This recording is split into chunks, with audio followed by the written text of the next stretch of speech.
Bismillahirrahmanirrahim. Assalamualaikum warahmatullahi wabarakatuh.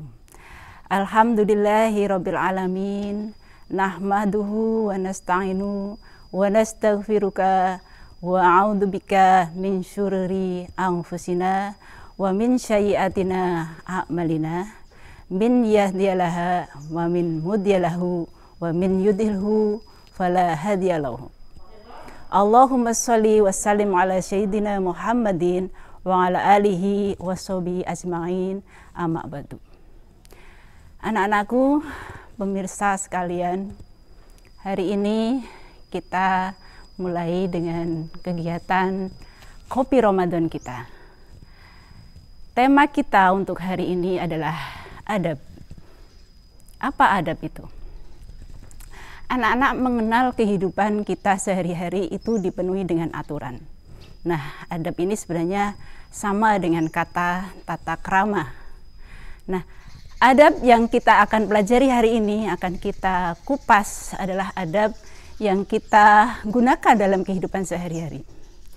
Anak-anakku perlu mengingat bahwa Islam dibawa oleh para pendahulu kita, baik itu para imam atau sebelumnya oleh sahabat, oleh tabi'in dan tabi'ut. Kemudian dilanjutkan dengan para imam yang membawa adab-adab, yang membawa ilmu, baik itu ilmu fikih, ilmu syar'i dan sebagainya.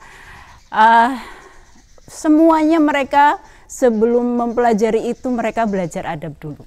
Nah, maka dari itu anak-anak, hari ini kita akan belajar adab sebagai satu cara bagi kita bagaimana adab kita, bagaimana tata krama kita di dalam kehidupan berilmu, dalam kehidupan sehari-hari. Adab kita yang pertama, kita akan belajar tentang adab di dalam makan dan minum. Yang pertama, ketika kita makan dan minum atau berniat untuk makan dan minum, hal yang kita lakukan apa? Yang pertama tentu berdoa. Apa doa kita? Allahumma barik lana fima rozaqtana wa qina adzabannar. Rasulullah pernah mencontohkan dalam kehidupan sehari-hari, bahkan ini diriwayatkan oleh istri beliau, bahwa beliau itu makan didahului dengan bismillah. Kemudian diriwayatkan bahwa beliau pernah berkata bahwa ketika salah seorang dari kamu makan, maka ucapkanlah bismillah. Apabila lupa, di awal belum membaca bismillah, maka bacalah bismillahi wal awalu wal akhiru. Nah, selain berdoa, tidak lupa kita harus mensyukuri apa yang ada atau apa yang diberikan dari Allah kepada kita sebagai rezeki kita. Tadi yang awal, doa yang biasa kita panjatkan, Allahumma barik lana fima rozaqtana wa qina adzabannar. Ya Allah, berikanlah barokah atas rezekimu dan jauhkanlah kami dari api neraka. Dari itu semua nantinya makanan itu akan menjadi bagian dari kita. Menjadi daging, menjadi energi yang akan mensupport kehidupan kita sehari-hari. Nah, maka dari itu kita harus bersyukur apapun yang diberikan Allah.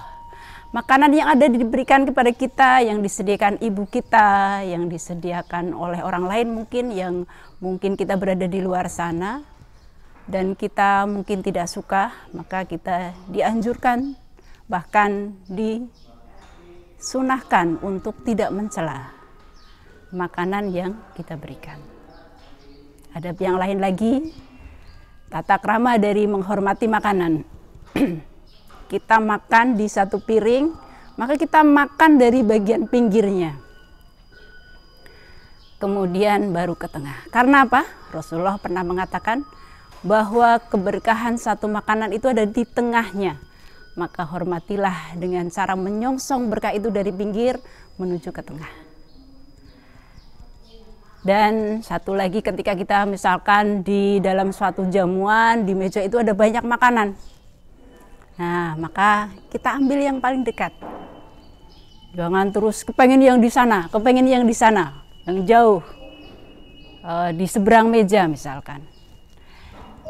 Hikmahnya apa, anak-anakku, ketika kita itu mengambil di bagian yang paling dekat?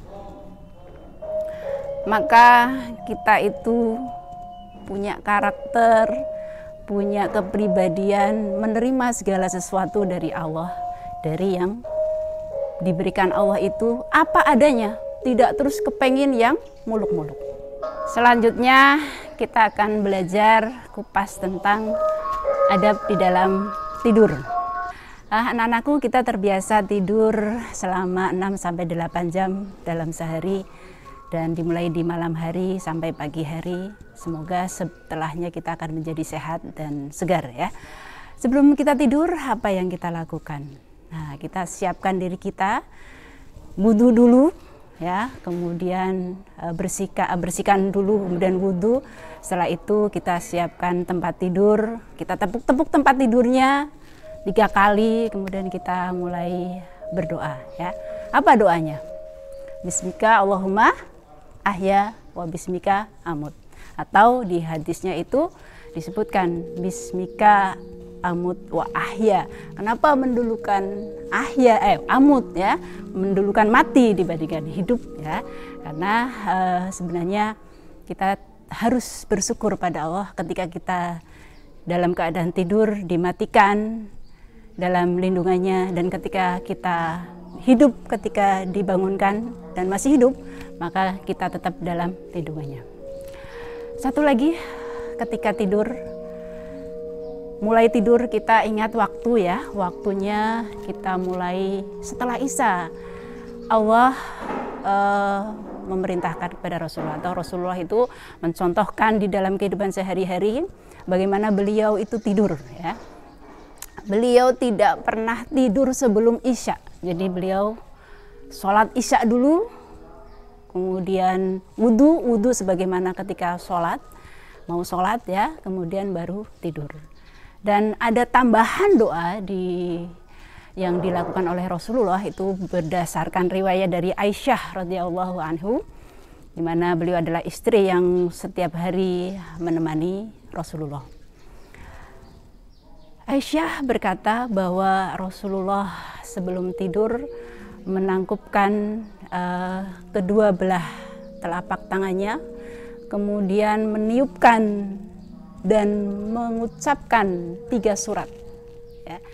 Qul huwallahu ahad al-Ikhlas, Qul a'udzu birabbil falaq al-Falaq, kemudian yang terakhir adalah An-Nas.